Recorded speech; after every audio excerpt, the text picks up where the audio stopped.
जय माता दी।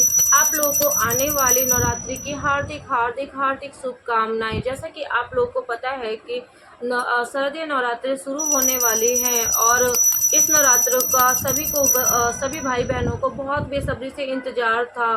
और कहते हैं ना कि हमें माता से अपने आने वाले अच्छी भविष्य की कामना किया जाता है। ऐसा माना जाता है कि जो व्यक्ति सच्चे मन से नवरात्रि के 9 दिन तक माता के 9 स्वरूप की पूजा अर्चना करता है, माता उसकी सभी मनोकामनाओं को पूर्ण करती हैं। फ्रेंड्स, आज के इस वीडियो में हम माता रानी की पूजा अर्चना कैसे करें उसकी संपूर्ण विधि आप सभी के साथ शेयर कर रही हूँ। फ्रेंड्स, वीडियो अगर आप लोग को अच्छी लगे तो कमेंट बॉक्स में जय माता दी अवश्य जाकर लिखे।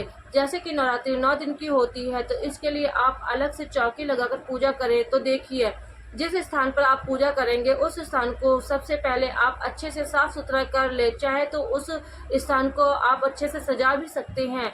इसके लिए आप पूजा की एक चौकी पर लाल रंग का कोई वस्त्र बिछा दे। इसके बाद अपने पास माता रानी की कोई भी फोटो या मूर्त हो, जो भी आपके पास हो, उसको वहां पर विराजमान कराएं। थोड़े से चावल और फूल का आसन देके हम माता रानी को पूजा स्थान पर विराजमान कराएंगे। इसके बाद कोई भी पूजा में हम सबसे पहले गणेश भगवान की पूजा करते हैं, तो यहाँ पर हम थोड़े से चावल का और फूल का आसन देकर गणेश भगवान का भी हम स्थान विराजमान कराएंगे। इसके बाद नवरात्रि की पूजा में कलश की स्थापना की जाती है। कलश की स्थापना के लिए देखिए, हम थोड़े से चावल को यहाँ आसन देंगे। इसके बाद कलश की स्थापना करेंगे। कलश की स्थापना के लिए आपने घर में यदि आपके घर में पीतल का लोटा है, तांबे का लोटा है या तो फिर स्टील का लोटा है तो कोई सा भी ले सकते हो आप, और इसमें हम कलश की स्थापना कर सकते हैं।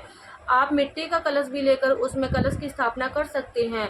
कलश में देखिए हम मौली लपेटेंगे। मौली लपेटने के बाद हम कलश के ऊपर स्वास्तिक का चिन्ह जरूर बना लेंगे, क्योंकि स्वास्तिक का चिन्ह शुभता का प्रतीक माना गया है, इसलिए हम स्वास्तिक का चिन्ह जरूर बनाएंगे।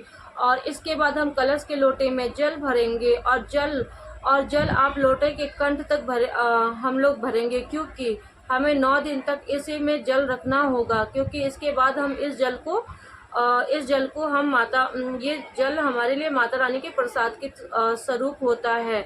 हम लोटे के अंदर एक फूल, एक सिक्का, दूब, थोड़ा सा अक्षत, रोली, इलायची, हल्दी इत्यादि सामग्री हम डाल लेंगे। और इसके बाद हम आम के पत्ते इस कलश में डालेंगे। हमें आम के पत्ते 7, 9 या 11 लेने होंगे और सभी पत्तों को आप अच्छे से धो ले। उसके बाद आप चाहे तो इस पर स्वास्तिक बना ले, या तो फिर आप लाल रंग या पीले रंग से इसे टिक सकते हो, और स्वास्तिक भी बना सकते हो और बिंदी भी लगा सकते हो।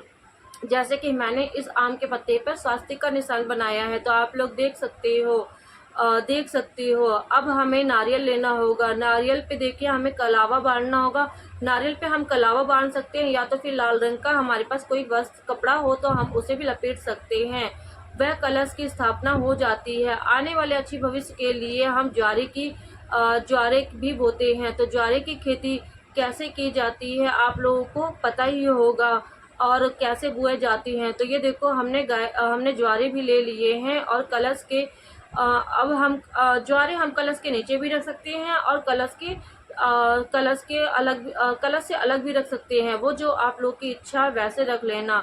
जय जब हम बोते हैं ना, तो अगर हम जय अलग से बो रहे हैं ना, तो वो माता की बाई और जय बोई जाती है और कलश की स्थापना दाई और की जाती है। तो अगर आप अलग अलग कर रहे हैं तो आप इस चीज का ध्यान दें कि आपको दाई और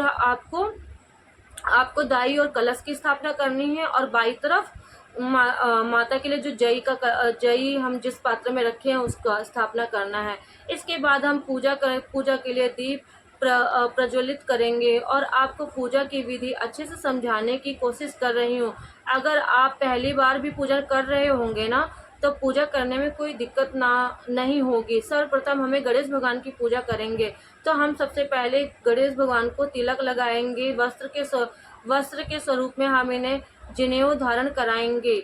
इन्हें हम लाल फूल अर्पित करेंगे, अक्षत अर्पित करेंगे। इसके बाद हम माता रानी की पूजा करेंगे। माता रानी को तिलक लगाएंगे, माता रानी के सिर को तिलक लगाएंगे, माता रानी के चरण को तिलक लगाएंगे, और उसके बाद हम कलश पे भी टीका लगाएंगे। इसके बाद हम दीप दीप से हम पूजा करेंगे। दीप में भी हम दीपक में भी हम तिलक लगा देंगे। माता रानी को यहाँ वस्त्र के स्वरूप हम चूनर, लाल रंग की चूनर अर्पित करेंगे। माता रानी को फूल अर्पित करेंगे। अगर आपको गुड़हल का फूल मिल जाए तब तो बहुत ही अच्छा है, क्योंकि गुड़हल के फूल से माता बहुत जल्दी प्रसन्न होती हैं। आप कोई भी लाल फूल चढ़ा सकते हैं अगर आपको गुड़हल का फूल नहीं मिलता है तो। माता रानी को फूल अर्पित करने के बाद हम कलश देव को भी फूल अर्पित करेंगे। यहाँ पर हम बाकी फूल से हम यहाँ पर ज्वारे को भी हम अर्पित करेंगे। वहाँ पर भी हम अच्छे से सजा देंगे। इसके बाद माता रानी को सुहाग की सामग्री अर्पित करेंगे। यहाँ पर हम माता रानी को सुहाग की सामग्री अर्पित करेंगे। इसके बाद हम सर्वप्रथम माता रानी को भोग लगाएंगे। भोग में हमें पान के पत्ते अर्पित करने हैं, तो माता रानी को मीठा पान चढ़ाया जाता है। तो इसमें आप बतासा, लौंग, इलायची और कपूर रखकर माता रानी को मीठा पान अर्पित कर सकते हैं। इसके बाद हम लौंग बतासे का माता रानी को भोग लगाएंगे, क्योंकि माता रानी को लौंग और बतासे का भोग बहुत ही ज़्यादा प्रिय होता है। इसके बाद हम एक लोटे में जल भर देंगे। इसके बाद हम धूप दीप दिखाएंगे। माता रानी को सुगंधित चीज़ें बहुत पसंद होती है, तो आप लोग माता रानी को इत्र भी अर्पित कर सकते हैं। अपने हाथों में हम फूल और थोड़े से अक्षत ले करके अब हम चाहे तो दुर्गा चालीसा का पाठ कर सकते हैं, दुर्गा पाठ कर सकते हैं। आपके पास अगर समय ना हो तो दुर्गा चालीसा का पाठ जरूर करें। और माता रानी ये इस पाठ के करने से हमारी मनोकामना बहुत जल्दी पूरी करती हैं। इसके बाद हमारे हाथ में जो फूल और अक्षत है ना, वह माता रानी को अर्पित कर देंगे।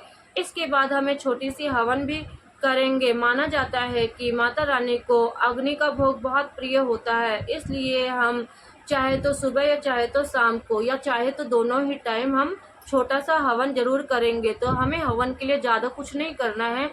हमें सुबह की पूजा में एक टाइम में हवन, अगर आपसे हो सके तो हमें एक समय तो हमें भगवान माता रानी का हवन करना ही चाहिए। तो हम यहाँ पर हवन के लिए कपूर जला देंगे और इसमें हम थोड़ा सा घी डालेंगे।